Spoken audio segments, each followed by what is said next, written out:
ঝড়ো পানিতে ঘর ভেঙে যাওয়ায় বিড়ালটির খুব কষ্ট হয়েছে। সে এখন আশ্রয়হীন।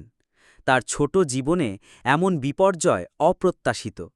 নতুন করে ঘর তৈরি করা তার জন্য বিশাল এক চ্যালেঞ্জ। খাবারের খোঁজ, নিরাপদ আশ্রয়ের সন্ধান সবকিছুই এখন অনিশ্চিত। এই কঠিন সময়ে সে একাকী। ভয় আর অসহায়ত্ব তাকে ঘিরে ধরেছে। তার নতুন ঘরটি কেমন হবে তা ভেবেই সে হয়তো আরও বেশি চিন্তিত। তার এই লড়াইটা যেন শুধু বেঁচে থাকার নয়, বরং নতুন করে মাথা গোজার একটি যুদ্ধ। আশা করি আজকের ভিডিওটি আপনাদের ভালো লেগেছে এবং কিছু নতুন তথ্য জানতে পেরেছেন। যদি ভিডিওটি আপনার কাজে লেগে থাকে তাহলে অবশ্যই একটি লাইক করবেন। আপনার মূল্যবান মতামত এবং পরামর্শ কমেন্ট বক্সে লিখে জানান। আর আমাদের পরবর্তী ভিডিওগুলি মিস না করতে চাইলে এখনই চ্যানেলটি সাবস্ক্রাইব করে পাশে থাকা নোটিফিকেশন বেলটি বাজিয়ে দিন।